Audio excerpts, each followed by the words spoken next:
Deja ver si de investigación del proyecto Fondesit número 111-911-93.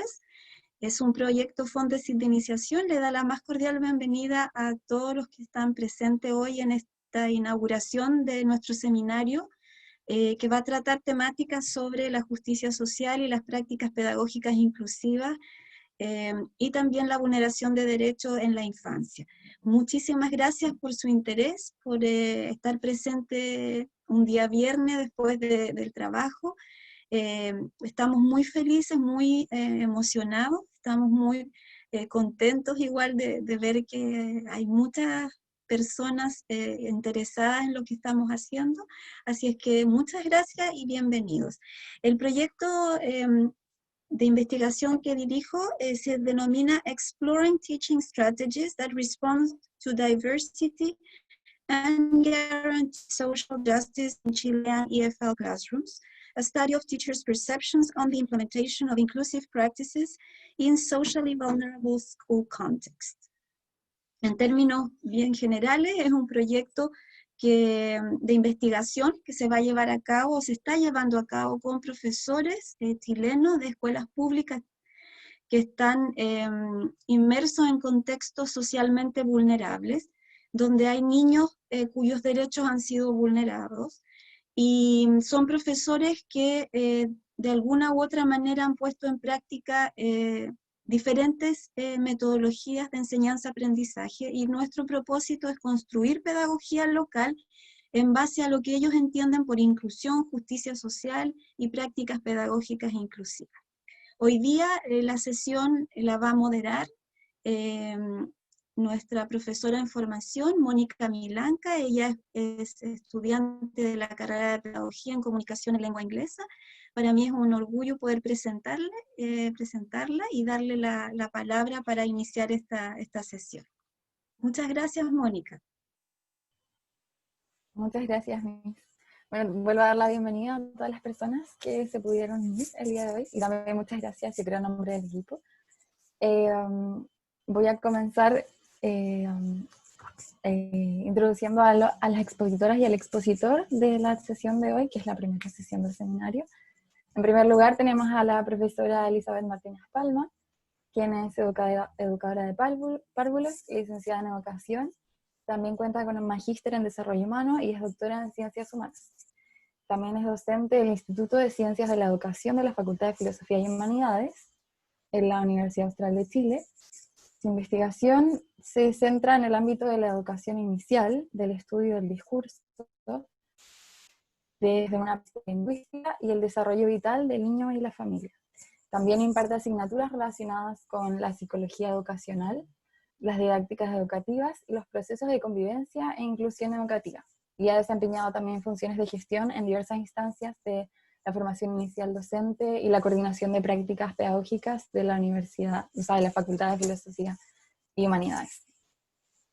A nivel académico, sus líneas de investigación abordan el estudio del sujeto, situado en la primera infancia desde una perspectiva interdisciplinar, que da cuenta de la construcción de representaciones cognitivas, la definición y percepción evaluativa de procesos identitarios, y la interacción discursiva dialógica que se manifiesta en el proceso de comprensión de la realidad, lo que se evidencia en su producción científica a través de publicaciones desarrolladas en el área educativa, la mediación literaria y los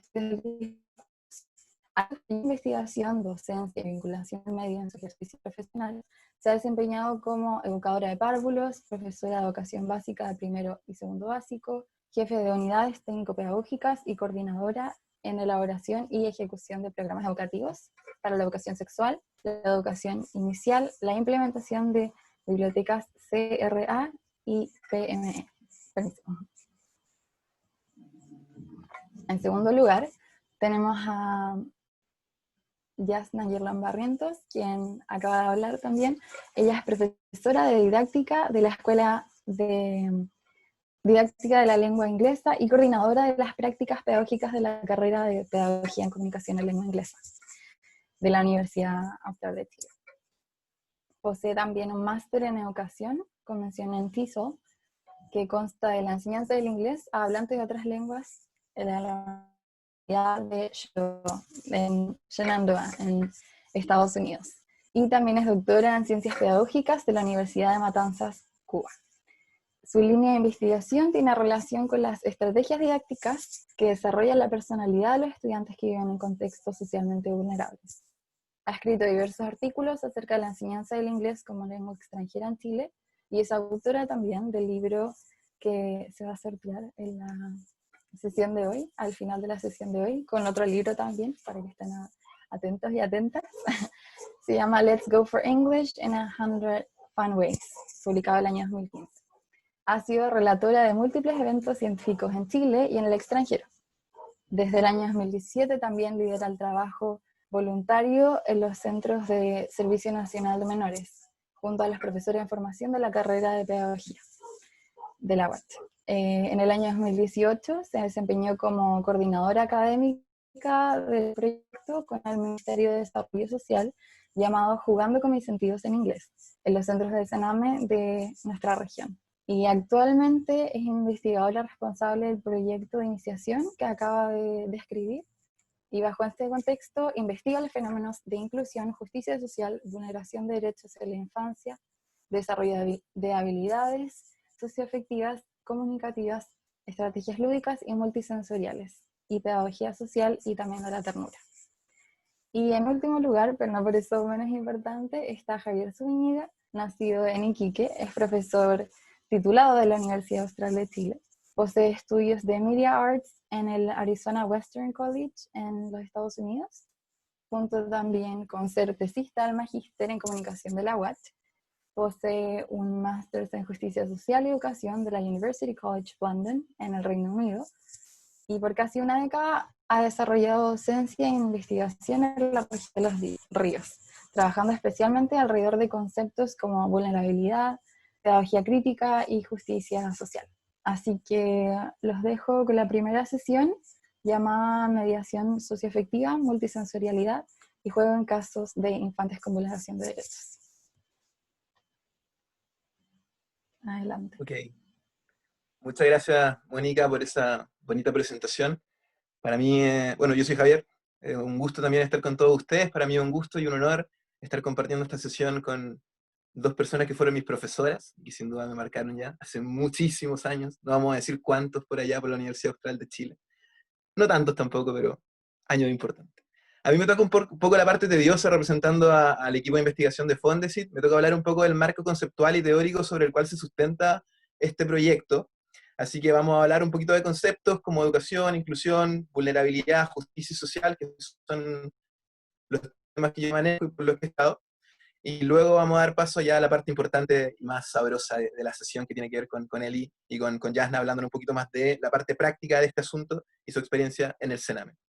Así que comencemos hablando de educación e inclusión.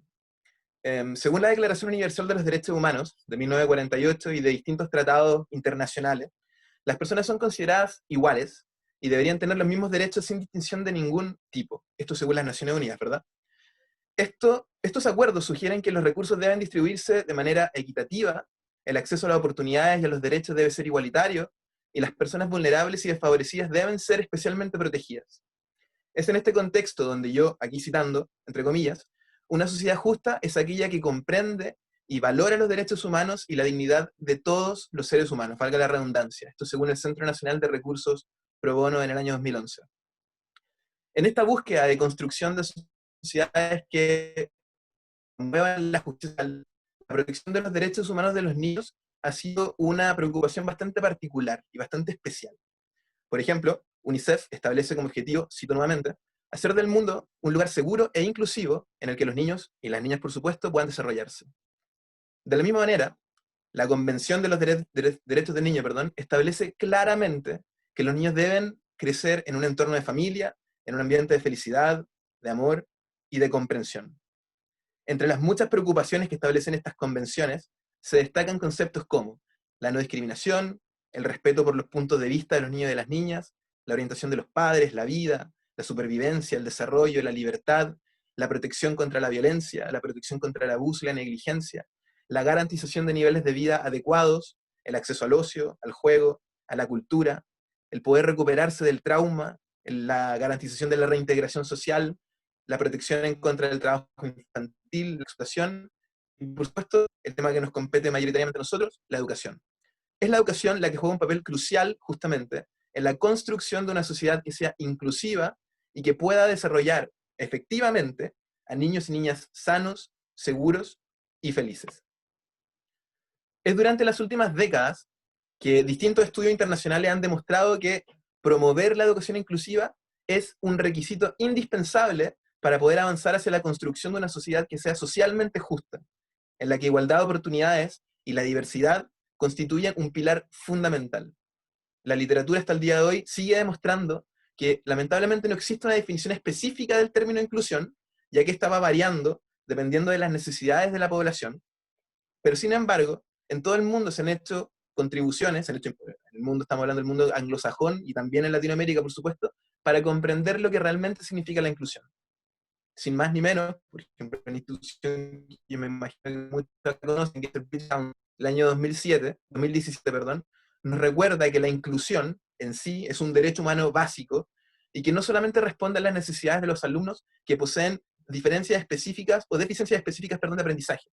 Este también es un fenómeno que debe abarcar a todas las personas sin ningún tipo de discriminación por motivos de raza, de edad, de género, de discapacidad, de creencias religiosas, de culturales, orientación sexual o de cualquier otro índole. Aquí el British Council, nuevamente cito, comillas, dice: cuando tenemos una verdadera inclusión es cuando hemos eliminado todas las barreras, la discriminación y la intolerancia. Cuando se logra implementar esto correctamente, se debe hacer que todos se sientan incluidos y apoyados en cualquier entorno social, político, económico en el que se encuentren. En Chile, particularmente, y como muchos de ustedes sabrán, especialmente los que están en el aula, la implementación de estas prácticas inclusivas es particularmente compleja, es particularmente difícil. Varese y Hernández, el año 2016, afirman que las principales razones en la sociedad chilena para estas complejidades se encuentran tanto en las barreras internas y externas que dan origen a esta exclusión y a esta marginación en el sistema educativo. Estos autores indican, por un lado, que estas barreras internas tienen que ver con los niveles socioeconómicos y educativos de las familias. Entiéndase, ocupando conceptos de Pierre Bourdieu, el capital cultural, económico y social que poseen las familias en Chile. Y esto va de la mano, por ejemplo, con variables como el trabajo infantil, como condiciones de vida inadecuadas, mientras que también juegan roles las barreras externas que incluyen el aumento de los procesos de privatización escolar, que se han dado en los últimos 40, 50 años, a través de la Constitución del 80, y bueno, todos esos temas que ustedes ya conocen y que se han discutido ampliamente últimamente. Esto también con el debilitamiento de las escuelas públicas, la segregación, la rigidez y la falta de pertinencia que existe en el currículum, y la falta de desarrollo profesional que existe tanto a nivel docente como a nivel profesional en los distintos actores que forman parte de las comunidades educativas. El año 2016, según Acosta y Guilorn, el modelo educativo chileno resulta impactado, ¿cierto?, por este sistema neoliberal que se ha heredado desde la dictadura militar. Y según varios investigadores, la mayoría de los estudiantes chilenos cuyas familias pertenecen a clases sociales bajas se ubican juntos en edificios escolares específicos, comparten experiencias de vida similares como son el desempleo, la desnutrición, el hacinamiento, familias disfuncionales, la delincuencia, el trabajo infantil, alcoholismo, entre otras variables. Cabe mencionar que también estos estudios reafirman la idea de que lamentablemente los niños y niñas que viven en situaciones de pobreza experimentan también muchas veces conductas agresivas que son provocadas por el sufrimiento extremo que estos sufren en muchas oportunidades, y también por un rechazo al sistema económico y social en el que se ven inmersos. Es aquí donde es muy probable que las relaciones humanas sean muy conflictivas y se ven muy impactadas por este contexto del que estamos hablando. En consecuencia, los incidentes críticos, que han sido definidos como hechos concretos en el tiempo y el espacio, traspasan el umbral emocional del docente, van destabilizando también la propia identidad, y esto ocurre con frecuencia en estos contextos escolares sumergidos en esta amalgama de variables, ¿cierto?, que están tan relacionadas con la idea de vulnerabilidad social. Es aquí donde muchos de ustedes también sabrán y habrán experimentado que existen de manera casi diaria, no sé, ejemplos como la sustracción, destrucción de objetos escolares, agresiones físicas, falta de respeto a los profesores, gritos, amenazas, peleas, uso de palabras obscenas, abandono de los deberes escolares, como algunos de los eventos más comunes que se observan. Es un hecho de que la mayoría de los estudiantes encuentran dificultades en materia también como la autorregulación de emociones, la motivación, la identificación y resolución de problemas, la planificación secuencial, la flexibilidad cognitiva, la fluidez, niveles de metacognición, entre otros.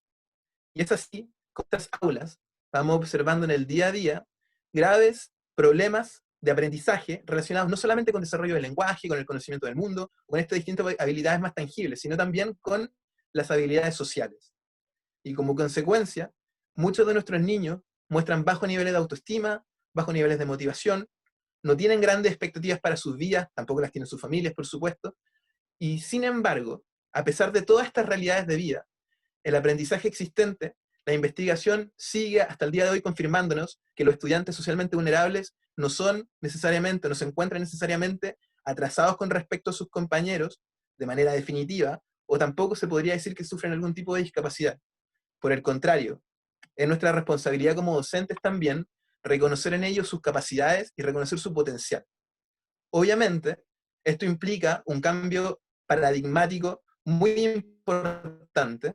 Nosotros como docentes y como educadores o como miembros de la comunidad educativa en general, tenemos que entender y convencernos a nosotros mismos de que todos los estudiantes tienen sus propias capacidades y que cada uno de sus conocimientos previos, cada uno de sus capitales culturales, sociales e incluso económicos también deben ser respetados junto con sus pensamientos, junto con sus emociones, para así poder ayudar a que ellos puedan experimentar sus procesos de enseñanza-aprendizaje de una manera más positiva. Es aquí, y para ir terminando con esta parte teórica, donde entramos al terreno de la justicia social, que es un tema súper recurrente en los estudios sociológicos, filosóficos, económicos, políticos, etc. Y, por supuesto, que también es un tema muy importante en educación. Tenemos muchos problemas cuando queremos definir el concepto de justicia social. Principalmente porque no existe una definición que sea aceptada y en la que estén todos de acuerdo. Ni siquiera existe un consenso en relación al concepto de justicia por sí mismo. Pero sin embargo, hay algunos autores que nos dan algunas nociones para las que podemos trabajar. Por ejemplo, Griffith, el 2011, sugiere que la justicia social es un verbo, es decir, es un proyecto dinámico y continuo sobre el que debemos estar continuamente reflexionando. También Bell nos dice que la justicia social no es solamente un objetivo, es más un proceso. La justicia social se entiende como un proceso. El mismo autor afirma que, comillas, el objetivo de la justicia social es la participación plena y equitativa de las personas de todos los grupos de identidad social en una sociedad que se configura mutuamente para satisfacer sus necesidades. La justicia social implica la reconstrucción de una sociedad basada en principios de equidad, de reconocimiento e inclusión. Y también requiere, aquí ocupando una idea quizá un poco marxista, no solamente quedarse en la reflexión ni en el pensamiento de la idea, sino que llevar esas ideas al plano de lo concreto. Luchar realmente de forma activa contra la injusticia y confrontar y como posicionarse ideológicamente para confrontar en terreno y en la práctica los marcos y las prácticas ideológicas que generan las diferencias sociales que hemos estado conversando. Bolívar nos dice que todas las personas son iguales y que merecen los mismos derechos y recursos. La diversidad y la justicia social están, por tanto, totalmente y completamente entrelazadas. La justicia social, y para ir cerrando ahora sí, también se considera un proceso que abarca a todas las personas en términos de beneficios económicos, culturales, sociales y también educativos. Y esta afirmación implica un proceso de aprendizaje transformador, una práctica social y pedagógica que ocurrirá solamente cuando los seres humanos podamos entendernos profundamente a nosotros mismos y a los otros, y así entender al mundo en su complejidad. Eso es un poco lo que dice Paulo Freire en su pensamiento de la pedagogía crítica, que vamos a estar sorteando el libro de Freire ahí para que no se vayan, como dijo la Mónica al principio. Y por último también nos reafirma este compromiso con la justicia social como un objetivo a alcanzar para garantizar así la dignidad de todas las personas. Eso como marco teórico, para ahora dar paso y llevar estas palabras al terreno concreto. Así que doy el escenario a Yasna Yaeli para que nos cuente su experiencia trabajando con los niños del SENA. Muchas gracias.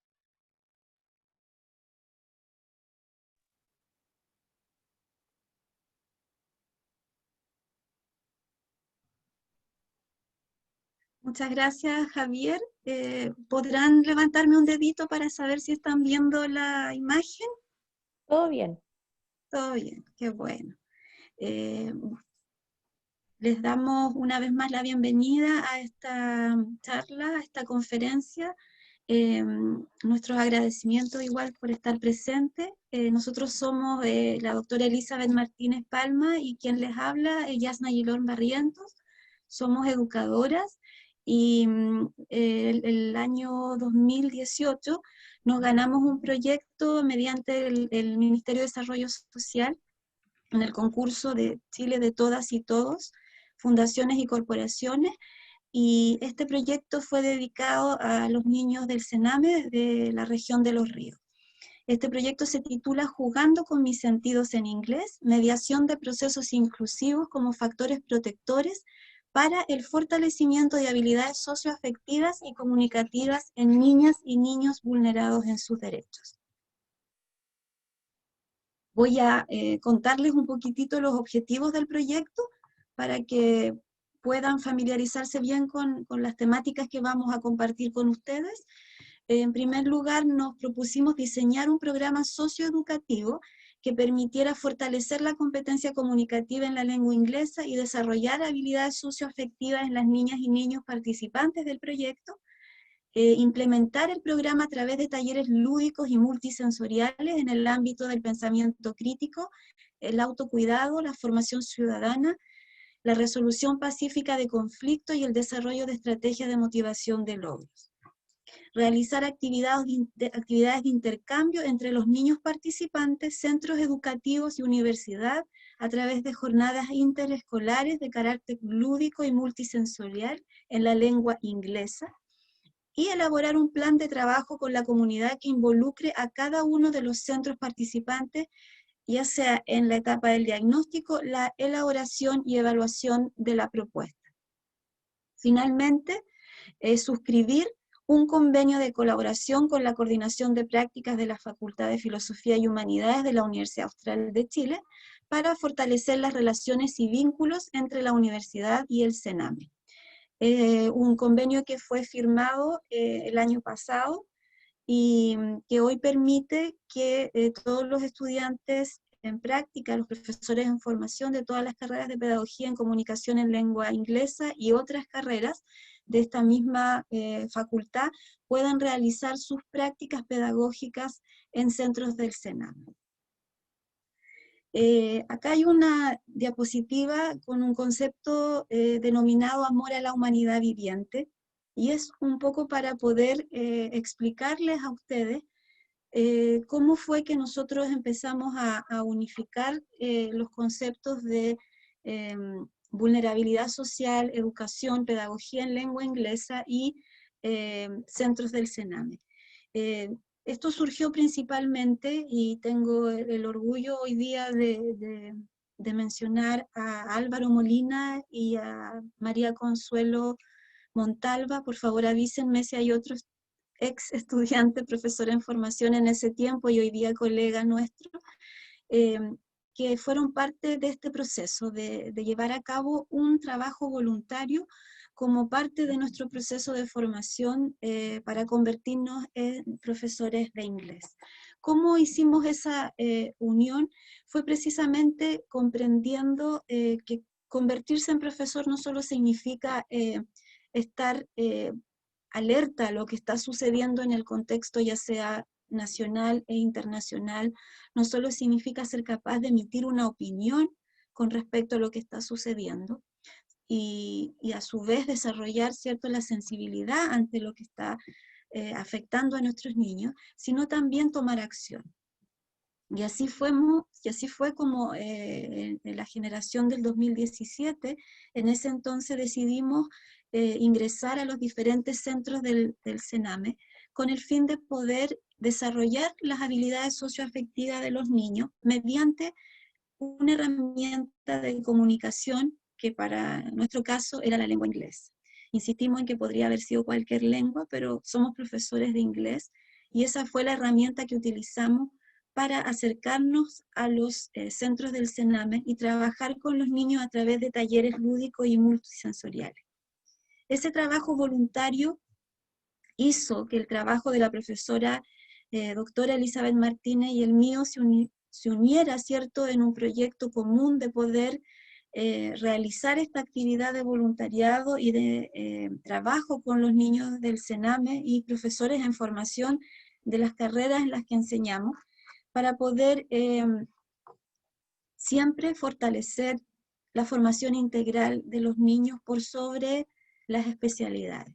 Es decir, utilizar el fomento lector y utilizar la lengua inglesa con el fin de contribuir a que estos niños tengan una mejor calidad de vida, un mejor manejo de sus emociones, una mayor autorregulación y mejor convivencia, no solo a nivel de escolaridad, sino también a nivel de la comunidad social en la que ellos se desenvuelven.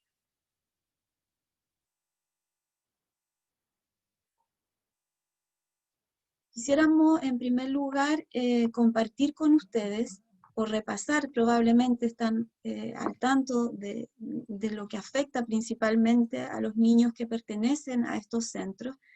Hay distintos tipos de vulneración de derechos, y los principales son los que aquí aparecen: el descuido negligente, la privación de cuidados básicos, maltrato por violencia intrafamiliar, abusos y pobrezas y abuso sexual.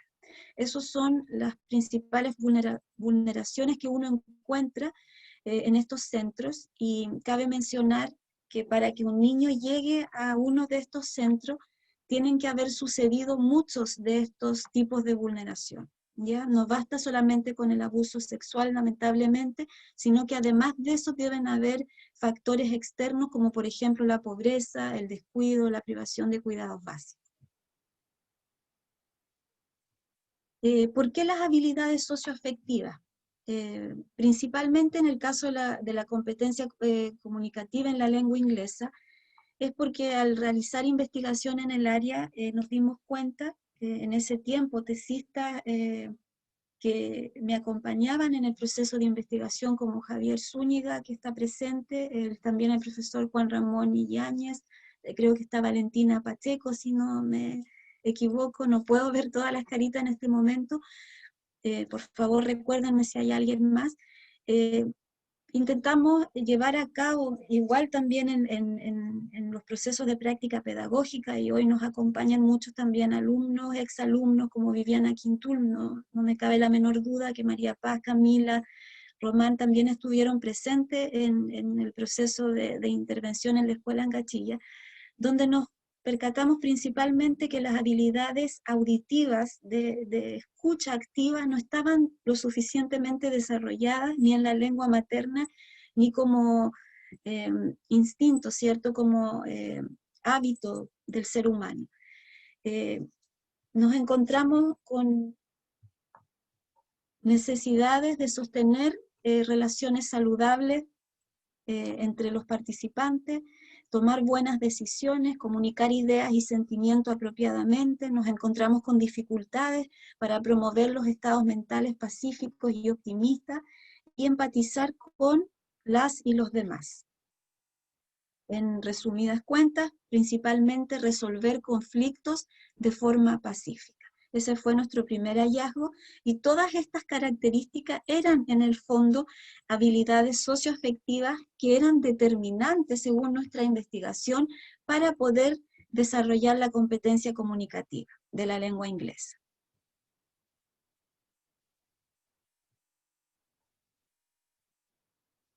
Una persona, un ser humano que tiene un buen desarrollo de sus habilidades socioafectivas, en general es un individuo que posee un autoconocimiento de sus emociones, de sus habilidades y de sus fortalezas. Es un ser humano que se autorregula en cuanto a los impulsos y a las emociones, reconoce las emociones propias y también las de los demás. Puede relacionarse de manera sana y gratificante con los otros, y posee también un sentido de conciencia social y por sobre todo una empatía por lo que le sucede al otro. Vale la pena mencionar y revisar los principios de las habilidades socioafectivas. Uno de ellos es el desarrollo y fortalecimiento de estas habilidades socioafectivas en cualquier ser humano. Creo que es importante que hoy día a todos nos quede claro que cualquier individuo, independientemente de las condiciones en las que viva, independientemente de sus situaciones sociales de desarrollo, es un ser humano que puede desarrollar y fortalecer sus habilidades socioafectivas. El rol de la familia es vital en el desarrollo de estas habilidades, y es ahí donde se nos complica más el contexto educativo, por cuanto producto de la misma segregación, los niños que asisten a estos centros del Sename también están segregados a nivel de escuela, a nivel de barrio, a nivel de familia. Pero es importante también saber, y queremos dar hincapié en eso, es que la escuela y la sociedad también juegan un rol fundamental en el desarrollo de estas habilidades socioafectivas. Si bien comparto con muchos colegas que la familia es quien educa y la escuela es quien enseña, discrepo en que los profesores y los educadores y las mismas instituciones educacionales deben desligarse de esta formación. Creo fervientemente que un educador tiene, al igual que la familia, el deber y el derecho de poder formar al respecto, así como también la sociedad. Eso nos da una tremenda oportunidad para comprender que existen prácticas y existen estrategias educativas que nos permiten en el aula y en instituciones educativas como son los centros del Sename, poder desarrollar en los niños estas habilidades socioafectivas. Entonces, a la posibilidad de construir escuelas reflexivas donde los niños, los educadores, los padres, las familias tengan la oportunidad de unirse a este gran proyecto que son también las escuelas inclusivas. Voy a darle la palabra a la doctora Elizabeth Martínez para que pueda conversarles un poco acerca de la resolución pacífica de los conflictos. Gracias, Eli. Gracias, Yanita. Buenas tardes a todos los presentes quienes están con nosotros. Solo por una cuestión técnica, mi computadora está con algunos problemas, así que si es que llego a desaparecer, no se asusten, la profesora Yana también va a seguir con la presentación en algún caso, si es que pasará algo. Bueno, así como Yana estaba presentando esta noción conceptual de habilidad socioafectiva, y que nos permiten identificar algunos factores asociados a las relaciones que los niños construyen con su familia o con sus cercanos. Uno también de los aspectos que nos interesó trabajar dentro de este proyecto fue la resolución pacífica de conflictos, asociado también a cómo las relaciones interpersonales permiten ir construyendo desde una perspectiva, desde la individualidad hacia la colectividad, desarrollos más heterónomos de relación. O sea, eso quiere decir que el niño, el joven, en este caso los infantes, relacionan desde sus perspectivas individuales hacia la perspectiva del otro. Entonces, particularmente en esta perspectiva del conflicto, la base de una relación conflictiva, según lo plantea Viñamata, por ejemplo, y otros, está asociada a esta triada que aparece en la imagen, ¿no? Necesidad, miedo y acción, en tanto que los sujetos quienes no han podido cubrir sus necesidades individuales, porque no las reconocen y tampoco las identifican y las satisfacen, desarrollan ciertos miedos hacia el contexto social, hacia las relaciones, hacia los otros, y la acción que procede de eso conductualmente permite identificar que hay una oposición de intereses entre dos sujetos. Entonces, desde sus individualidades se construyen estos miedos y la acción está asociada a la oposición de intereses. Cuando hay oposición de intereses y no reconocemos las necesidades del otro, nuestras necesidades pasan a cubrir esa relación y por tanto las relaciones se pueden construir desde una relación de poder. En tanto que por el miedo a la relación misma y a la oposición de intereses, el sujeto construye dentro de la relación una relación de poder, domino al otro porque tengo que satisfacer necesidades personales no resueltas, ¿no? Y la dominación y el poder es una de las, digamos, acciones más evidentes de que generan estas relaciones conflictivas. Por lo tanto, lo fundamental en reconocer cuando hay una relación de conflicto, más que identificar la situación misma que genera el conflicto, es necesario identificar desde la individualidad las necesidades que los sujetos están desarrollando. Y Vinyamata nos dice que es posible identificar necesidades a nivel global, como por ejemplo necesidades sociales, a propósito de los contextos socioculturales donde proceden los sujetos, porque hay diferencias de clase, porque hay diferencias de acceso, porque hay diferencias en diferentes ámbitos de vulneración, por ejemplo. También hay necesidades individuales psicológicas asociadas a cuestiones personales de reconocimiento, de autoestima, de desarrollo de procesos cognitivos y mentales. También hay necesidades asociadas a diferencias ideológicas, por posturas, por creencias, etc. Hay necesidades también asociadas a cuestiones de salud, por cuestiones de enfermedad u otros que se pueden presentar. Entonces, lo que nos dice Vinyamata, en esta relación de conflicto, primero es necesario reconocer las necesidades de los sujetos, qué les afecta y qué les provoca eso en la relación, para luego identificar las situaciones que generan conflicto. Y a su vez que también los sujetos identifiquen esas necesidades para desde ahí también entender al otro y generar relaciones, que no significa que tengamos que situar el no conflicto, sino que el conflicto se da y se ve. Es importante que se suscriba, porque permite identificar que los sujetos tienen necesidades, y al resolver esas necesidades en conjunto, de manera democrática y compartida, se pueden trabajar los conflictos. Eso en general en términos de resolución de conflictos. Yana, tú continúas. Bueno, desde esta perspectiva, nosotros propusimos un programa socioeducativo que fue, digamos, el producto del proyecto y que está asociado a lo que nosotros esperábamos desarrollar con los niños particularmente, que por sus temas de vulneración, y ya lo decía Javier, ¿no? En condiciones de vulneración hay varios aspectos que se afectan en tanto las relaciones humanas, por el maltrato que pueden recibir los niños en diferentes condiciones, por esta falta de autoconocimiento y autoidentificación, y por también algunas cuestiones cognitivas que se dan a propósito de los accesos que tiene al capital cultural en los contextos donde se desarrolla. Por tanto, nuestro programa pretendía como fortalecer el desarrollo de estas habilidades socioafectivas y comunicativas en los infantes para generar herramientas que le permitan construir factores protectores, base para su formación personal y social. Ese es el objetivo último.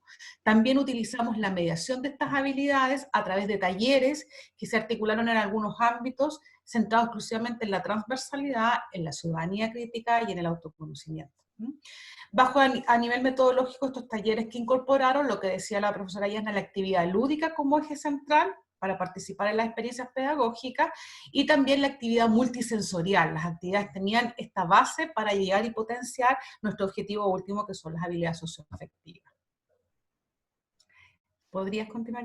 Y la propuesta también integra algunos ejes formativos que se sitúan en grandes ámbitos y dimensiones.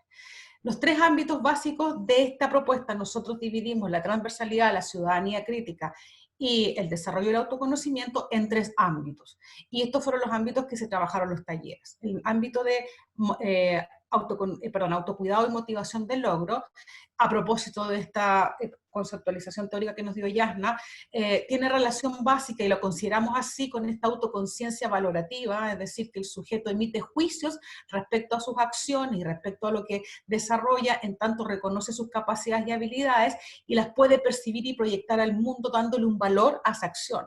Al valorarlo y darle sentido, también va generando un proceso de estabilización emocional que le permite estimarse, conocido como la autoestima, y también desarrollar capacidades para relacionarse con otros desde ese reconocimiento personal de sus habilidades y capacidades, cosa que en sujetos que tienen un desarrollo socioafectivo menor o no se ha desarrollado, no les permite esa autoconciencia personal. En la formación ciudadana y pensamiento crítico nos centramos exclusivamente en los contextos sociales y culturales de pertenencia para experimentar, como dice aquí el texto, desde la individualidad hacia la colectividad, las nociones de participación.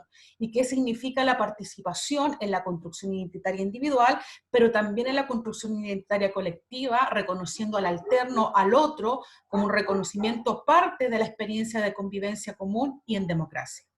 En eso nos centramos. Y la resolución pacífica de conflictos, asociada a lo que les decía, gracias Yanni, anteriormente, reconocimiento del posicionamiento individual desde las necesidades, para también ahí reconocer al colectivo y construir herramientas para reconocer el conflicto y buscar alternativas de solución mediante algunas estrategias de relaciones interpersonales. Estos fueron los ámbitos que se desarrollaron. Por tanto, si continúas con la otra, Yasmin, tenemos el esquema global donde nos permite identificar que el modelo que proponemos y que construimos tiene una mirada sistémica, integrada y progresiva. Es decir, si se fijan, cada ámbito está en una relación sistémica que parte de un centro nuclear, que es la motivación individual del logro y el autocuidado, y se proyecta hacia la formación ciudadana y la resolución de conflictos. Por eso es sistémico y es interrelacionado. Es progresivo porque los talleres desarrollan habilidades de manera progresiva y con un desarrollo, digamos, potencial. Y es integrado porque construye esta relación conjunta. ¿Cuáles? Y estos ámbitos, ¿desde qué lógicas se van a trabajar? Desde la competencia en la lengua inglesa y desde el área del fomento de la lectura literaria, ¿no? Entonces, nuestro programa incluye este proceso. Ya. Le doy el pase a la profesora Yanni.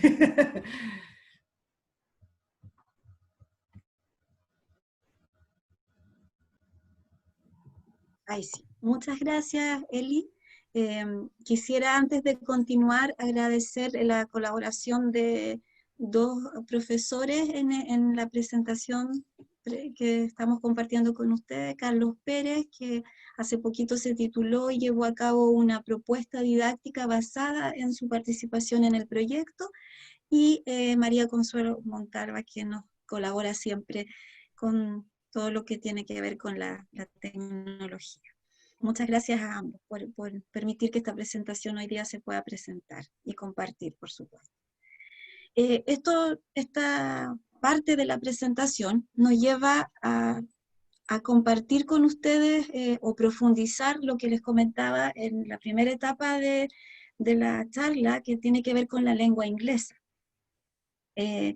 Entender que una lengua no es solo un medio de comunicación, ¿cierto? Es una herramienta que nos permite reconstruirnos como individuos y también como miembros de una sociedad, ¿ya?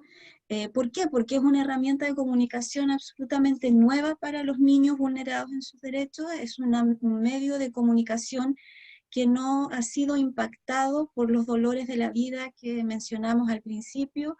Es una lengua en la que aún los niños no han experimentado procesos de violencia y de agresión, y es una lengua que es introducida de manera cordial, de manera entusiasta, positiva, de manera entretenida, con muchas ideas nuevas y con muchas también soluciones. Y eso entonces permite que se pueda utilizar esta lengua como una forma de tener un mejor vivir, ¿ya? Y no necesariamente tener la posibilidad de comunicarme en esa lengua con otras personas de manera efectiva y cumpliendo, ¿cierto?, con el desarrollo de las 4 habilidades, con el fin de poder pertenecer a esta sociedad globalizada como lo plantea el Ministerio. Nosotros no descartamos esa posibilidad, muy por el contrario la compartimos y la tratamos de desarrollar siempre al máximo.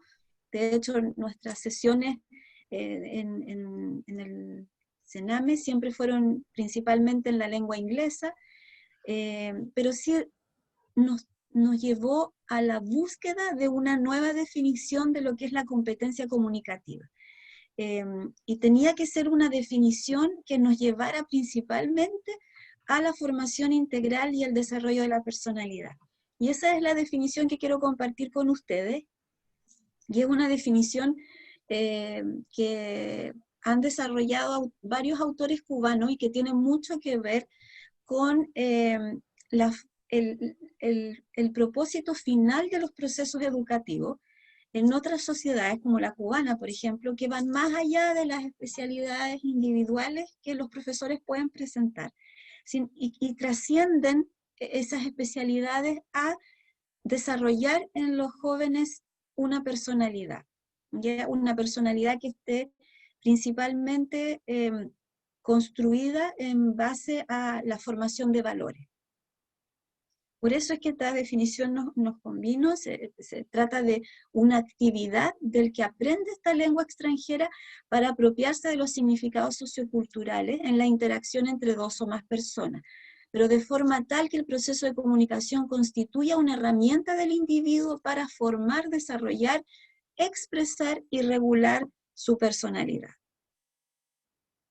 Para eso igual fue necesario volver a definir el concepto de comprensión auditiva, y en esta nueva definición, en este nuevo concepto, proponemos un proceso en el que se perciban, se decodifiquen, se interpreten de manera simple los mensajes, pero desde nuestro criterio deben ser mensajes claros y contextualizados en la lengua inglesa. Y eso igual implica, ¿cierto?, el replanteamiento del rol del profesor en el aula, ¿cierto? No solo hablo la lengua inglesa, sino que la debo hablar para que los demás me comprendan. Un principio básico de la pedagogía social.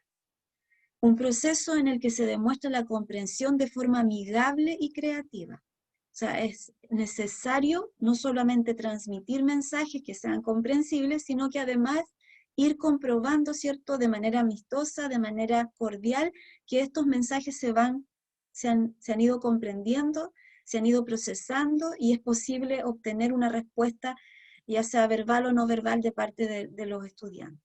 Y es un proceso que debe considerar sobre todo el contexto cultural, los rasgos psicológicos de las distintas edades escolares y la situación social que caracteriza a las y los estudiantes. Este concepto de comprensión auditiva, y lo digo con mucha humildad, creo que es un aporte importante a la definición más tradicional que tenemos de la comprensión auditiva, ¿cierto? Que es esa capacidad de comprender los mensajes que nos envían. Esto implica, por cierto, una modificación y una transformación del currículum, que hoy en día es un currículum generalizado, es un currículum único, muy difícil de adaptar a las realidades particulares de nuestros estudiantes. Por tanto, es un proceso que nos iba a requerir muchísimas transformaciones. Principalmente, una de nuestras técnicas utilizadas fue la terapia de la risa. Esto no implica necesariamente que tengamos que reírnos siempre, aunque la risa siempre es bienvenida. No implica necesariamente que la educación esté basada en chistes, en situaciones cómicas. Es más bien una filosofía de vida. Es tomarse la vida, es sentir la vida, es vivir la vida, es vivir la experiencia educativa como con un sentido del humor que permita que el niño se sienta cómodo, se sienta tranquilo, se sienta seguro, sienta que su dignidad está siendo considerada y respetada, y sienta por sobre todas las cosas que es querido, que es apreciado, que es respetado, que su conocimiento previo de la vida, que su situación social de desarrollo, que su clase social a la que él o ella pertenece, son aceptados, son comprendidos y valorados. Tomamos el mismo concepto que se utiliza en la salud, es una terapia que alivia el dolor, que alivia el estrés, que mejora el bienestar de las personas, que fortalece la autoestima, la empatía, las actitudes positivas que podamos tener desde el saludo en la mañana hasta la despedida, ¿cierto?, de nuestros niños, promover las relaciones sanas, la cooperación, la creatividad, entre otros beneficios. Nosotros trabajamos mucho con un enfoque que es basado en las fortalezas, en las individualidades de cada niño, en las necesidades de cada ser humano, independientemente de las dificultades de aprendizaje que cada persona pueda presentar. Creemos fervientemente que cada individuo tiene necesidades particulares. Y nuestro llamado, basado obviamente en todos los autores que han trabajado las temáticas de la inclusión, es que el etiquetaje debe terminar, que debemos de una vez por todas comprender que somos todos individuos diferentes, y que nuestros niños van a florecer en algún momento en instancias diferentes, según los contextos que vayamos desarrollando, según los materiales didácticos que vayamos a utilizar en el aula y según las metodologías que nosotros implementemos en el aula. El arte fue sin duda una estrategia didáctica de muchísimo valor. Fue la posibilidad de nuestros niños de poder expresar lo que sentían en lo más profundo, y con esto hago referencia no solamente a las cosas lindas que les pasan como niños, porque a pesar de sus dolores, los niños siempre tienen la capacidad de ver lo bueno, siempre tienen la capacidad de encontrar la magia en el día a día, sino que nos referimos también a los dolores que ellos muchas veces tienen escondidos en sus personalidades. Quisiera compartir con ustedes una actividad que realizamos. Yo creo que Carlos puede sentirse muy identificado con esta actividad. Llevamos unos parches curitas al aula y les enseñamos a los niños a hacer unos libritos con papel, con una hojita de papel. Siempre tratamos de encontrar materiales que sean simples, que sean de fácil acceso, que no impliquen tanto esfuerzo de parte de los profesores, aunque al final pasa lo contrario, porque el profesor se estimula tanto. Yo creo que todos mis profesores en formación aquí presentes hoy día, a quienes les envío un gran abrazo, y a quienes les envío mucha energía para empezar este proceso de formación en el aula, saben que a través de su Teaching Kits muchos de ustedes empezaron a entusiasmarse y a comprender que estas estrategias no solo son para el desarrollo de habilidades socioafectivas de los niños, sino también sus propias habilidades. ¿Qué hicimos con estos parchecuritas? Pedirle a los niños que los convirtieran en cuerpos humanos y fueran expresando a través de las formas, de las partes que faltaban. El parchecurita era la forma del cuerpo, ¿cierto? Entonces ellos fueron agregando los brazos, las manitos, la cara, el rostro, el cabello, y también fueron agregando expresiones. Al final de la jornada teníamos parchecuritas completamente negros, completamente dibujados. Entonces, esas formas de expresar el arte también nos permitieron acercarnos a los niños y preguntarles, ¿cómo estás? ¿Cómo te sientes? ¿Te gusta el color negro? ¿Por qué lo utilizas? Obviamente, utilizando también la lengua inglesa. What color is this? Do you like it? Yes or no? Not that much. Y obviamente utilizando también la lengua materna como la herramienta de comunicación principal que ellos tienen. Y ahí nos pudimos dar cuenta, por ejemplo, que los niños relataban sus miedos. Uno de los pequeños nos dijo en esa oportunidad que él había expresado el miedo que sienten los niños en sus hogares cuando los papás pelean.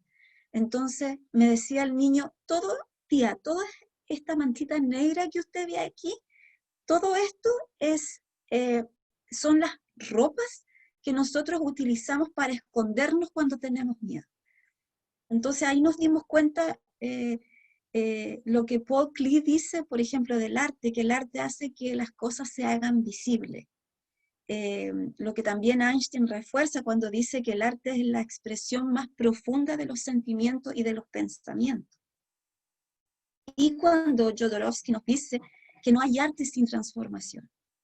Entonces, creo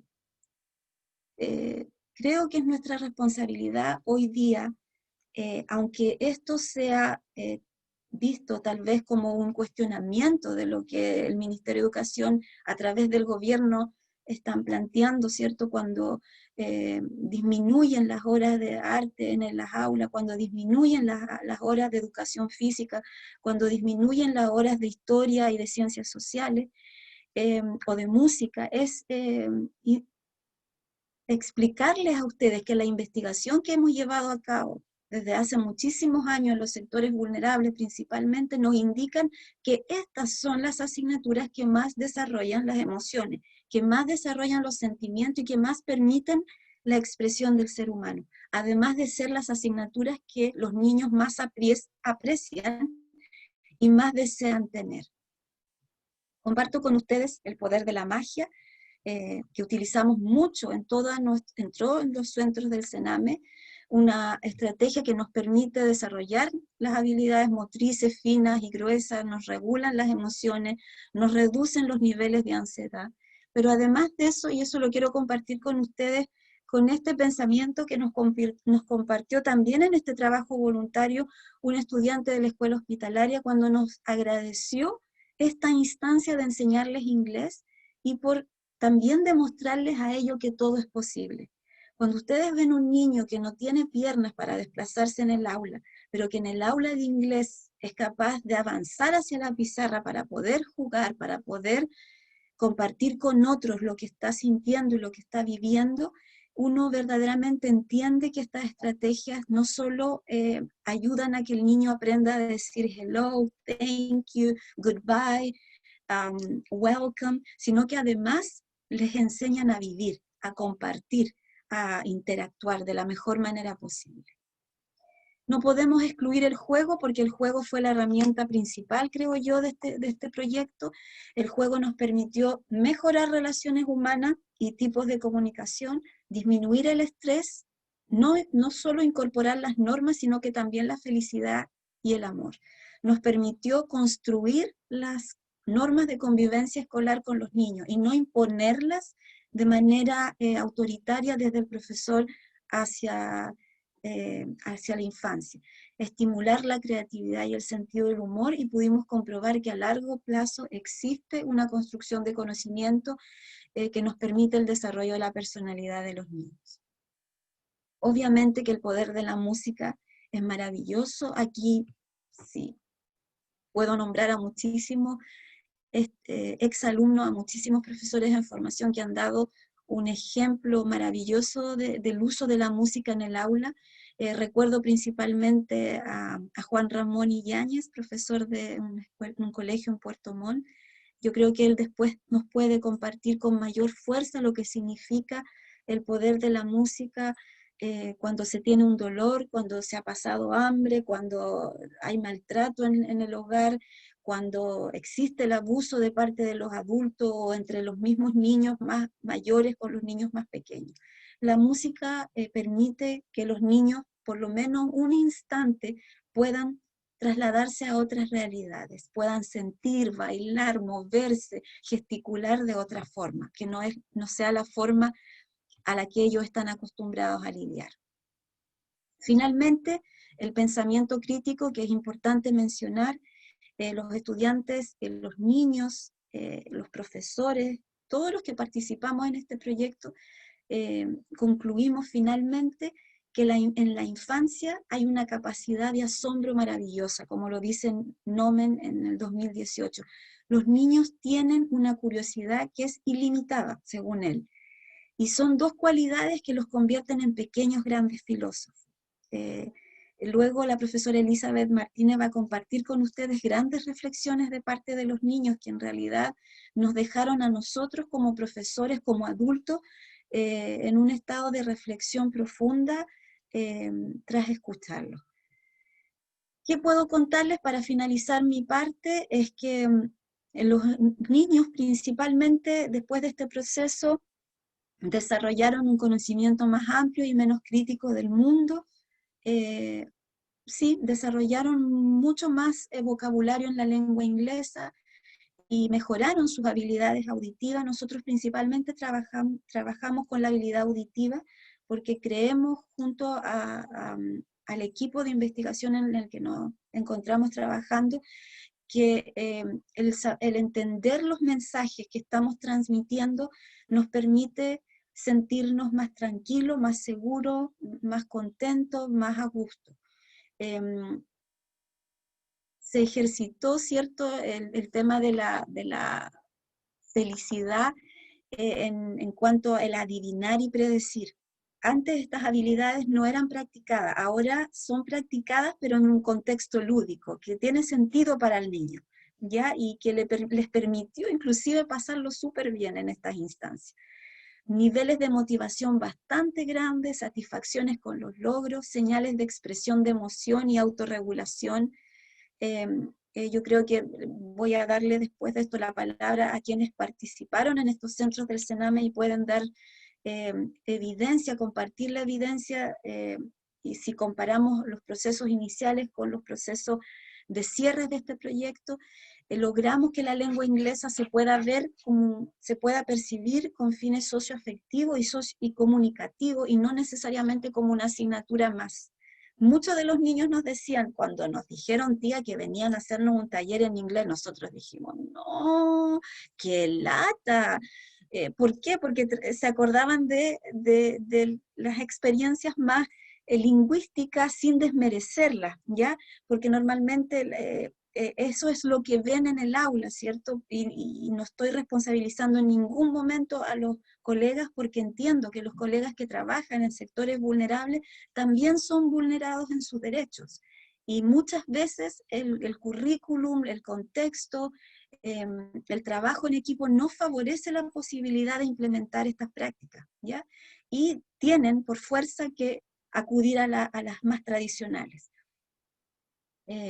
También puedo finalmente compartir con ustedes que existe un intento por construir y respetar las normas de convivencia, existe una valoración, curiosidad y respeto por otras culturas, y quiero finalizar, esto es lo último que digo, perdón si me pasé de tiempo, lo más probable es que así sea, es recordar a un pequeño de un centro que cuando llegábamos a realizar estos talleres, tomaba la campanita inmediatamente de nuestros materiales, la movía y decía silence please, y con ese mensaje era capaz de reunir a los demás niños alrededor de una mesa en la que empezábamos a conversar y a compartir nuestras vivencias.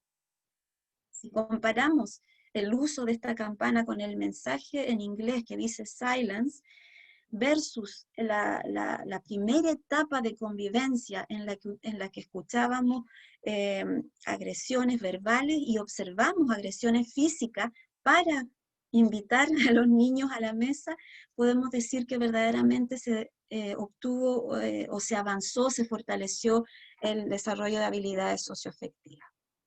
Eli, por favor.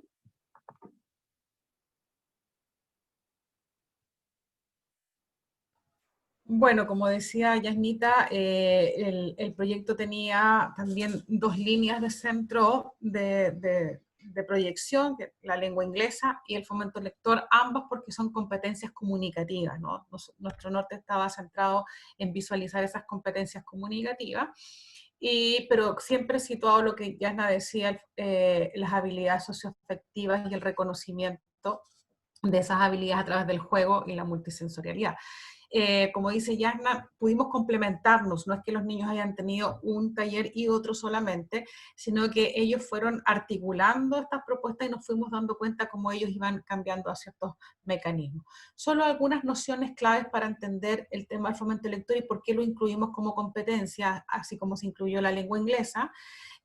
Dado que ambas son mecanismos dialógicos y que permiten a los niños interactuar y representar realidad a nivel cognitivo. Entonces, mediante la lectura literaria también nosotros pudimos ver que el espacio dialógico de los niños nos permitió reconocer esas experiencias vitales que, así como en el arte de la pintura o de la música lo visualizan, también a través de esta experiencia literaria ellos nos pudieron dar a conocer dónde viven, cuáles son sus espacios de pertenencia y cómo se sienten, así como el niño que hacía este cuerpo negro. Los niños también nos mencionaron algo acerca del fomento lector, que lo voy a mostrar enseguida, ¿no? También podemos saber que a través de la literatura, que puede ser en la lengua española como en la lengua inglesa, pero el profesor de literatura es un espacio dialógico que también ayuda a que los niños vayan construyendo modelos mentales asociados a los espacios que tienen y que significan, pero también a sus entornos socioculturales. Entonces permite abrir otros espacios a nivel intersubjetivo de relación. Y la literatura infantil y juvenil, que ha tenido un cambio, no estoy hablando de la literatura tradicional, hay un canon renovado para la literatura infantil, nos permite también dar cuenta de esos espacios porque ha habido un progreso social. Falta mucho por hacer aún todavía, pero ha habido un progreso. En particular los libros, y esto lo voy a acotar, lo dice Colomer lo dice Petit y otros estudiosos de la literatura infantil, donde América Latina ha tenido un trabajo reciente desde los años 50 aprox, y en Chile mucho más tardío, lo que nos pueden decir es que a través de las palabras los niños representan y codifican su experiencia social. A su vez también nos permiten ver instancias de relación intertextual entre el texto y sus experiencias de vida, permite encontrar horizontes para buscar información, tanto explícita e implícita en una lectura, que a su vez también le permiten leer su experiencia vital y relacionarla con otros, ¿no? Y el texto también es un medio, y ya lo hemos verificado a través de mucha investigación, es un mediador cultural que permite al niño configurar procesos sociales y de identidad. Si lo puedes cambiar, Yasnita, por favor. Dentro de este contexto también, nosotros para poder incorporar el desarrollo del fomento lector en este espacio dialógico y además que también la literatura, prácticamente a través de la lectura, permite a los niños empezar a construir la conciencia narrativa, ¿no? que es en los primeros años de vida. Esa conciencia narrativa también le permite narrar y construir espacios de memoria, narrar su experiencia, vivenciarla, darle a acontecer, y ese acontecer dado que lo relaciona con esta lectura literaria, ¿no? Nosotros aplicamos en el contexto del fomento lector la metodología propuesta por Chambers, es quien trabaja mucho con la literatura, que él propone la discusión literaria, ¿no? Que es algo que todavía en las escuelas no está muy potentemente desarrollado, que es un espacio que podemos trabajar.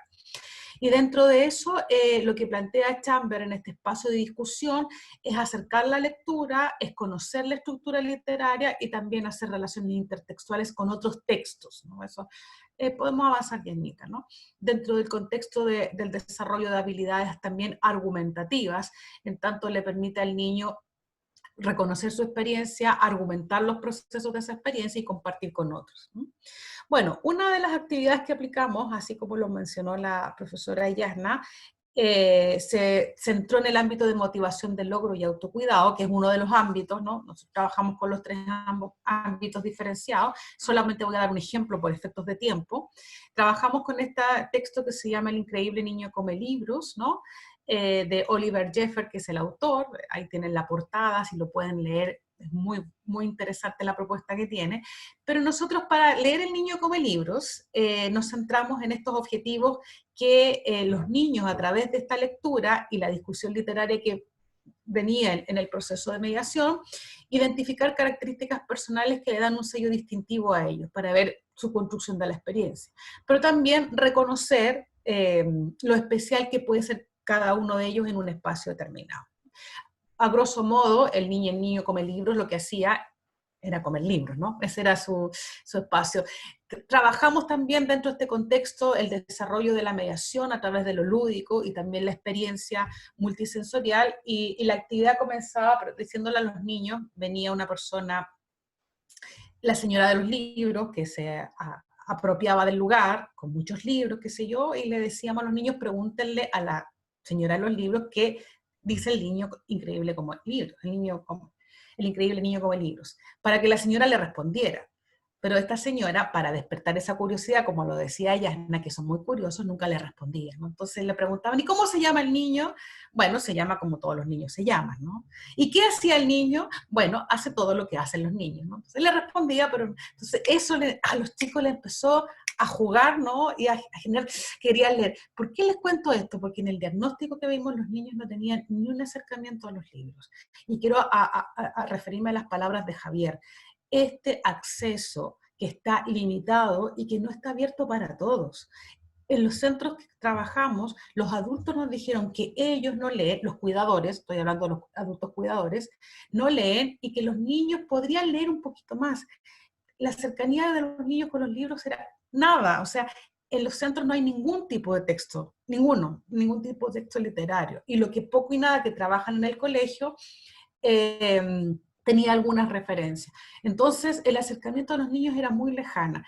Pero cuando empezamos con los talleres, ellos poquito a poco se fueron involucrando, con decirles que en la primera sesión habían 4 o 5 niños.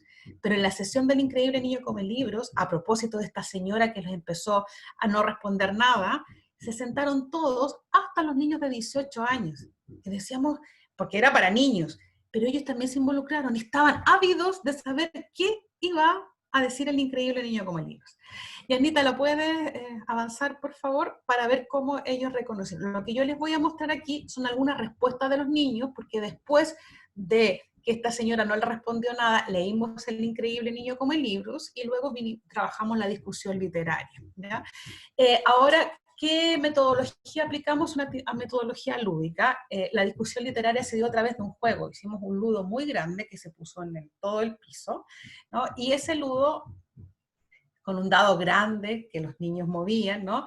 Iban avanzando por turno, según el dado, hacia un espacio del ludo. Entonces, y además lo hacíamos con movimiento, iban saltando. Y cuando llegaban a un lugar, había una pregunta. Y esa pregunta ayudaba a trabajar la discusión literaria. Entonces, por ejemplo, en ese ludo, alguna de las preguntas que salieron fue esta, como dice, ¿qué relación tiene Enrique con los libros? Ahí cuando dice proceso material, nos dimos cuenta que las expresiones de los niños están asociadas a cuestiones muy concretas, que nos dijeron lo que dice el texto en forma literal.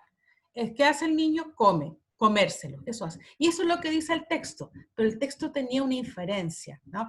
Y la mayor parte de las respuestas de los niños de los diferentes centros donde trabajamos se centraron exclusivamente al que el niño come libros. El texto, para que lo lean, el niño come libros por algo y quiere representar algo. Y yo quiero aludir nuevamente a lo que dice Javier, cómo este capital cultural al que no tienen acceso los niños que están en situación de vulneración, no les permite ampliar su experiencia cultural y a su vez esas relaciones cognitivas con la experiencia cultural, porque está asociada a esquemas que no reconocen y que no saben. Entonces estos niños se centran en lo concreto, no amplían sus espacios de inferencia y por eso que en los resultados de lectura que se ven en los sistemas que evalúan el sistema educativo, los niños tienen una lectura inicial, es decir, una lectura poco, no inferencial, una lectura explícita, porque no hay un trabajo de relación con el texto, ¿no? Entonces, por ejemplo, ¿qué relación tienes tú con los libros? Lo que hay en paréntesis son algunas nociones de lingüística que me permiten a mí identificar en el discurso, como investigadora, lo que los niños están construyendo. La mayor parte de sus respuestas están asociadas a lo que a ellos les interesa. Sí, me gusta leer, pero los que me interesan, ¿no? O sea, ahí también hay una relación y además el niño está poniendo en juego al profesor o al mediador, una contraexpectativa, los que me interesan. O sea, no me pongan otros, ¿no? Pero ahí, ¿cómo nosotros podemos también ir identificando efectivamente cuál es la relación que los niños pueden ir construyendo con este mundo de la lectura? ¿Qué relación tienes tú con los libros? Miren lo que dice algunos aquí, cuidarlos. Ahí dice un juicio de estima social, porque ¿cuál es el referente que ellos tienen para los libros? El cuidado. ¿Y qué significa el cuidado? Leerlos, tenerlos guardados, tener acceso. Por ejemplo, ¿qué es lo que más te gusta de los libros? Me gustan los dibujos, ¿no? La experiencia concreta, porque los niños no tienen ese espacio de relación hacia una experiencia más amplia. ¿Cómo se siente Enrique con su experiencia con los libros? Triste, sí es verdad, se siente triste, porque se enfermó por comer muchos libros, eso lo dice el texto, sí, está bien, hay una posición dialógica diciendo que está diciendo el texto, que es como decía, muy literal. ¿Y qué es lo que más te gusta del niño come libros? Me gustaba cuando ya no comía libros y comía brócoli. Eso también lo dice el texto, que el niño deja de comer libros y empieza a comer brócoli. Pero ¿cuál es el fondo del libro? Es que en este niño come libros lo que hace es trabajar, entender que el niño quiere aprender y quiere aprender más y busca mecanismos para aprender. Y él pensaba que comiendo libros iba a aprender más. Entonces los niños, como les decía, se quedaron en eso concreto, en que come libros, pero no la interpretación que puede llevar a eso, entender qué es lo que se aprende, ¿no? ¿Qué es lo que más te gusta a ti? Las matemáticas, se siente capaz con eso. ¿Qué es lo que más le gusta a Enrique? Comer libros. ¿Se fijan? No hay una asociación entre su experiencia y la del libro porque no hay una representación cognitiva que les permita ampliar esas relaciones cognitivas. Yana, ¿lo puedes avanzar? ¿Qué es lo que más te gusta hacer a ti? Miren, lo que decía la profe Jan, artes visuales, porque hay que dibujar y pintar. ¿Ah? Entonces nos fuimos dando cuenta que sus capacidades de acción también las identifican. Pero ¿qué nos permitió esto también? La motivación del logro y el autoconocimiento, que vayan identificando sus capacidades y la autopercepción de sí mismos, ¿no?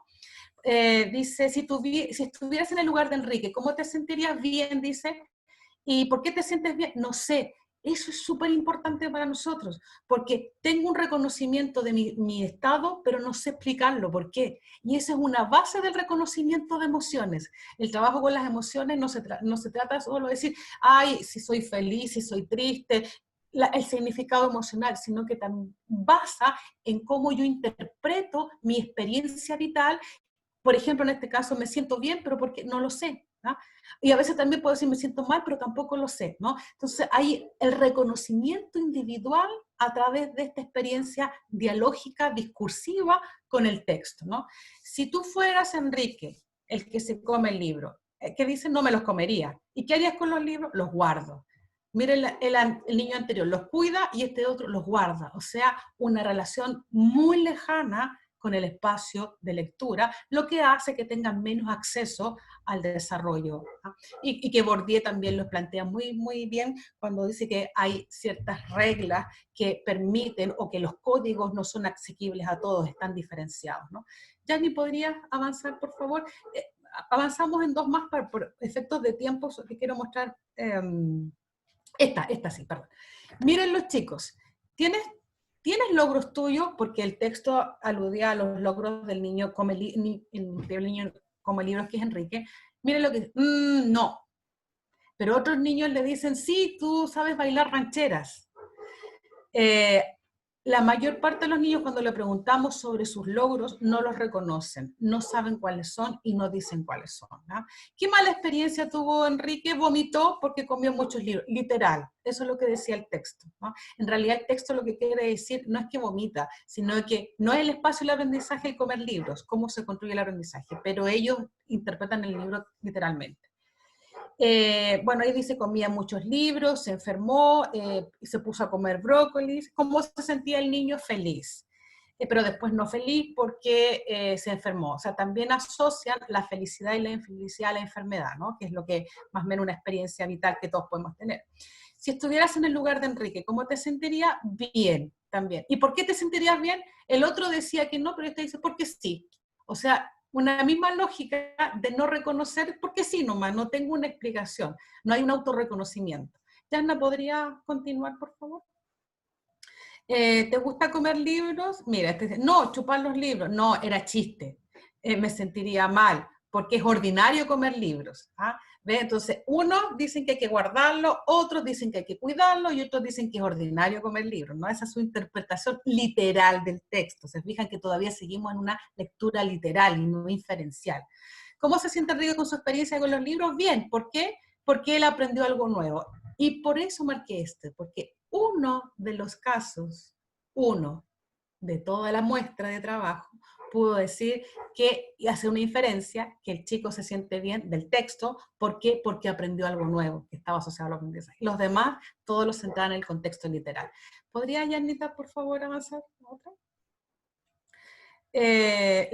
La siguiente, por favor. Sí, la siguiente. Ok.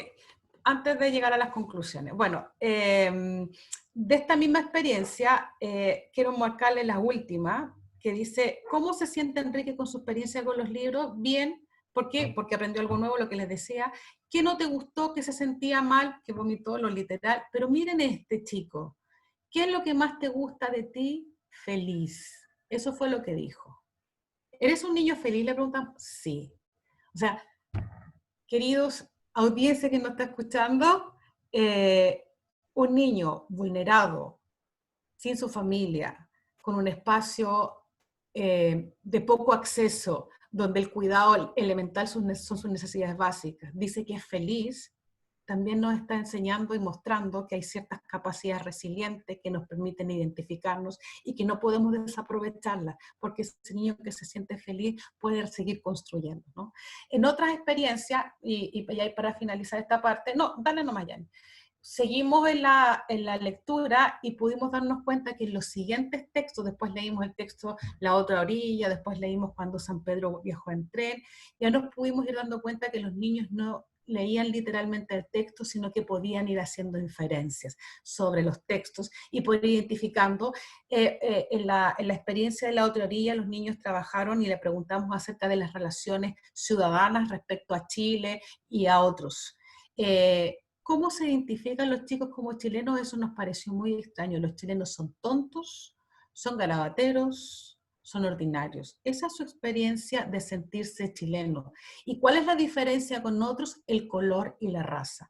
Miren esos significados asociados. No está aquí en la presentación, se lo estoy comentando, porque ahí nos pudimos ir dando cuenta cómo ellos se perciben a sí mismos en un contexto de procedencia y cómo podemos ir cambiando esas variables. Cuando íbamos finalizando le preguntamos, ¿con quién te unirías tú? Porque uno de los libros que se llamaba La otra orilla había un puente que unía a dos grupos distintos, diferenciados. ¿Con quién te unirías tú si tuvieses que cruzar el puente? Y la mayor parte de ellos dijeron con su familia. Y eso para nosotros también fue interesante. Si vienen de un sector, de un espacio de vulneración de derechos, ¿qué hace que niños que están ahí en un espacio con otros quieran juntarse nuevamente con su familia? Bueno, hay muchas otras experiencias más, pero nos pudimos dar cuenta que cómo a través de este proceso mediador de lectura lúdica y multisensorial nos permitió también cómo ir identificando en los niños su posicionamiento y ayudarles desde ese posicionamiento a crear estos factores protectores. Por tanto, nuestra propuesta, o como estas hay otras más, tanto a nivel institucional normativo y en interacción pedagógica, consideramos como base fundamental y sustentable, como dice aquí, el rol activo del infante como sujeto histórico y de derecho, en un contexto social del cual participa, con capacidad de producción de significado y de construcción de cultura. Nos oponemos a la perspectiva adultocéntrica, que desde nuestra visión miramos a los niños. Creemos que ellos pueden construir, que ellos pueden ser sujetos y podemos ayudarles a ser sujetos históricos que construyen su espacio vital. Yasni.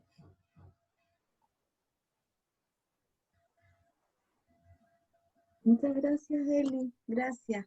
Nos despedimos, vamos a cerrar esta presentación con una fotografía del equipo. No están todos, pero están muchos representantes de este arduo trabajo que llevamos a cabo en los centros del CENAME. Un trabajo que sin duda se va a seguir proyectando a través de un eje de la coordinación de prácticas que se va a denominar pedagogía social.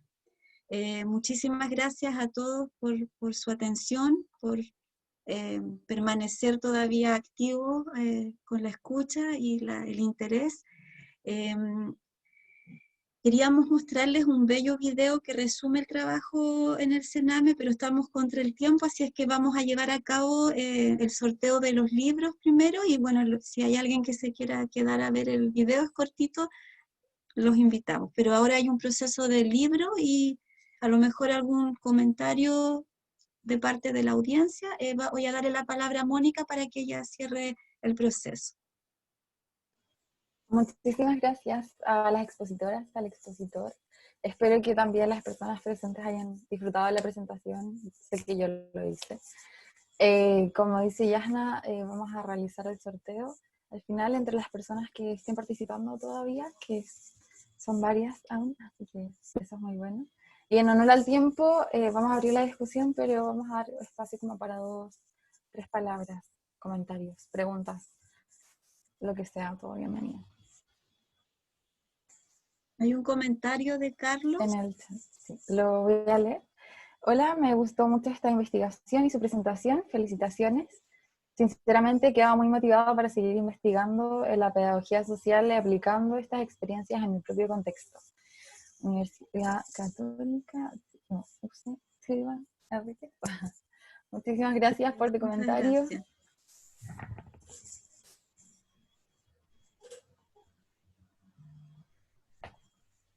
Hola, También, yo también quería hacer un comentario. Lo tengo anotado para no extenderme. Hola, Maura. Sí, hola, que me pareció súper interesante haber vuelto a escuchar algo que de alguna manera está quizás alojado en el subconsciente. Esto en relación a a la experiencia emocional que brinda el poder enfocar la enseñanza de la lengua extranjera desde entenderlo como una oportunidad de reconstruir la identidad de quienes están aprendiéndola. Es muy bello.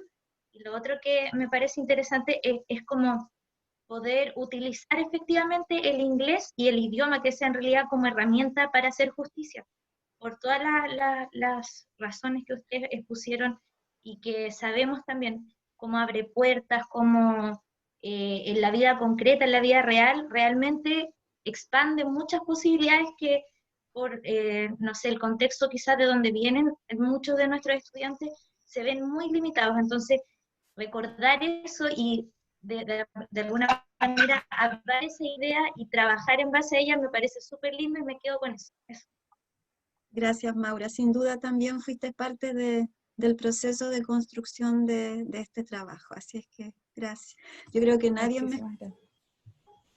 me escucharon, ¿o no? ¿Se escuchó? Sí. Gracias. Adelante, Miss, estaba diciendo algo.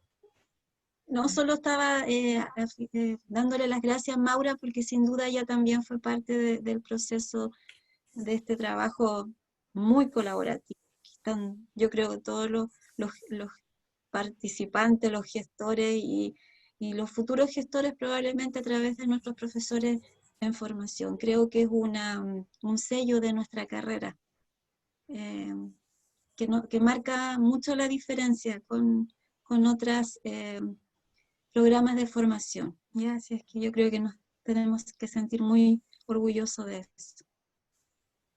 Muchas gracias. También tengo unas palabras Me gustaría decir algo, si se puede. Dame un segundo, voy a leer unas palabras del chat. Espero no pronunciar mal el nombre de Neyelka Tomisic Campos. Muchísimas gracias a ustedes. Felicidades por este hermoso trabajo, por la pedagogía social. Fue un honor haber sido parte de esta audiencia. Muchísimas gracias a ti por tu comentario. Y adelante, Valentina, disculpa. Gracias. Bueno, la presentación me pareció maravillosa, fue genial volver a recordar un poco lo aprendido en la universidad con mi Yasna. El tema de las dimensiones igual me parece súper interesante, porque en el colegio donde yo trabajo también se trabajan con las dimensiones socioafectivas, la dimensión conectiva, y es así como se está evaluando hoy en día a los chicos. Y también me gustó mucho eso de presentar el inglés como un espacio seguro, donde los chicos puedan comunicarse en este idioma, que como dijeron, yo no me acuerdo quién lo dijo, pero que es un idioma seguro en el que no han vivido situaciones de violencia y vulnerabilidad, y donde lo pueden aprender de maneras tan lúdicas que al final ellos se pueden ir desarrollando y conociendo un poco más de su misma identidad en este idioma, que les puede parecer motivante si es presentado de la manera correcta. Así que me encantó la presentación, muchas gracias, y también quedo así como muy contenta, muy feliz, emocionada y motivada. Abrazo, Vale. Gracias por todo. Yo que pienso que en la vida el profesor no siempre se da cuenta de las huellas que va dejando, y esas huellas empiezan en el proceso de formación. Y todos los rostros que veo aquí, que reconozco, fueron sin duda profesores en formaciones ejemplares. Fue un proceso cansador, agotador, muchas veces frustrante, muchas veces desmotivante igual también, y todos ustedes fueron capaces de sobrellevar la situación. Y gracias a eso es posible hoy día hablar ya de proyectos, de sellos, de líneas, de ejes. Así es que mi gratitud a cada uno de ustedes. Muchísimas gracias. Bueno, creo que la última palabra, que voy a leer el último comentario, en realidad, en honor al tiempo, de Alejandra Martínez. Felicitaciones, excelente trabajo.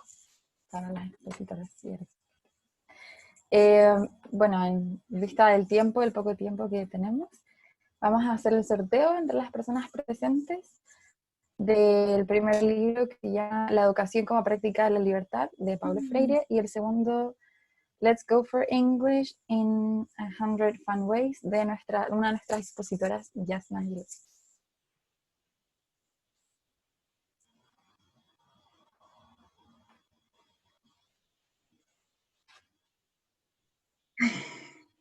¡Qué emoción!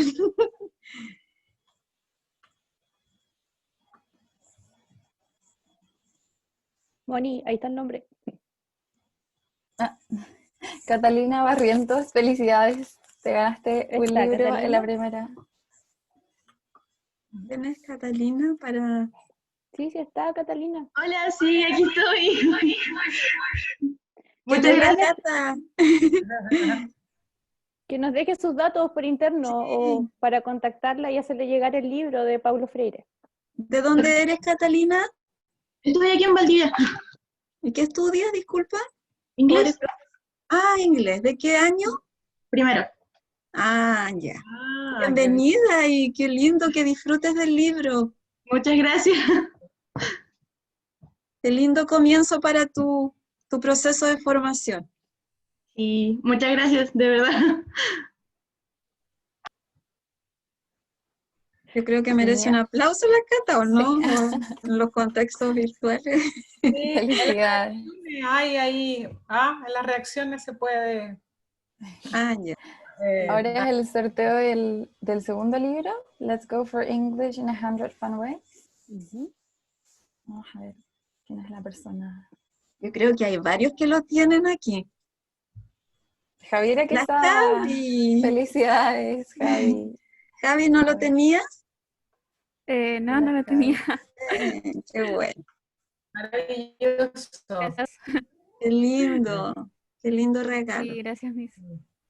Yanita, quería comentar, y a propósito de este sorteo y de Paulo Freire y del trabajo que tú también ya llevas desarrollando por años, que comentarle a los estudiantes que en la semana estuve en una conferencia de Catherine Walsh, que estudia el desarrollo humano y también prácticamente estos espacios de reivindicación en los sistemas en que estamos operando, capitalistas, neoliberales y también basados en el poder económico. Ella mencionaba que hay que reivindicarse y hay que reivindicarse a través de las grietas porque el sistema se está quebrando. Y en las grietas puede salir vida. Ella lo representaba muy bien en una imagen donde en una grieta había una plantita que estaba creciendo. Para todos quienes son profesionales en el área de la educación y otras áreas de las ciencias sociales, creo que tenemos que seguir abriendo grietas.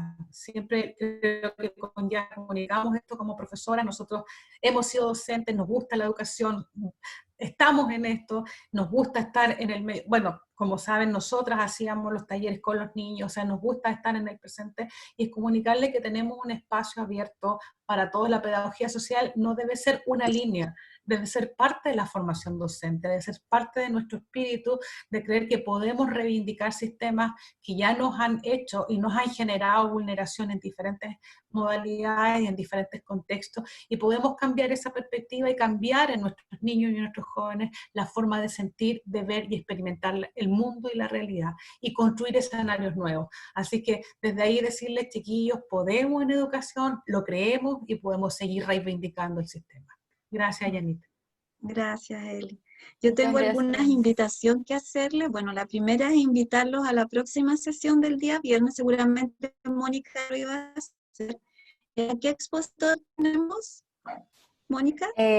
Tenemos a PhD María Jesús Inostroza y de moderadora a Constanza Castillo. El nombre de la próxima sesión, que es en inglés, por si les interesa también o quieren practicar sus listening skills, se llama Inclusive Practices in Early Years Education, Classroom Experiences from two State-Run Schools in Chile.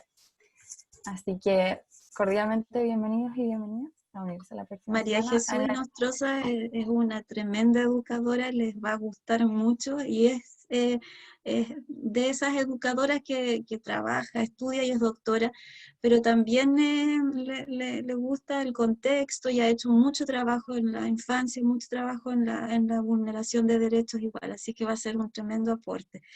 Mi otra invitación tiene que ver con el equipo de este mismo proyecto. a lo mejor Javi puede hacer extensiva para yo no hablar tanto,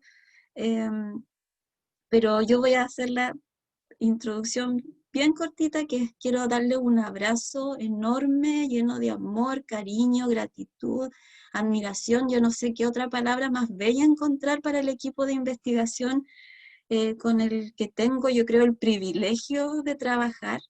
Doy gracias a la vida porque debo haber hecho cosas muy bellas, yo creo, para merecerme tanto. Las voy a nombrar uno por uno, aunque me reten por el tiempo, pero es importante. Está la María Paz Álvarez, la Mónica Milanca, Felipe Ríos, Constanza Castillo, está Elizabeth Martínez, Javier Zúñiga. Por favor, ayúdenme para que no me olvide de nadie. María Consuelo Montalva, Carlos Pérez, ahora se unió Franco Catalán, que debe estar por ahí, la Coté, María de Los Ángeles Aravena, help, si me olvido de alguien, por favor. La Francisca. Francisca Araneda, no sé si estás por ahí. Francisca no es profesora de inglés, pero está trabajando con nosotros. Quiero dejarlos invitados, las puertas están abiertas. Creo que estamos muy, muy, muy comprometidos con la educación, no solo a nivel teórico, sino también a un nivel práctico, así que se pueden integrar en diferentes frentes. Y eso, invitarlos y agradecerle a nuestro equipo con toda el alma, ¿ya? Voy a tomarme un segundo más, perdonen, pero como coordinadora de práctica de la Facultad de Filosofía y Humanidades, y junto a nuestra querida profesora Elizabeth Martínez, que dirigió esta coordinación de práctica muchos años, que la caracteriza tanto a ella desde el punto de vista humano y profesional.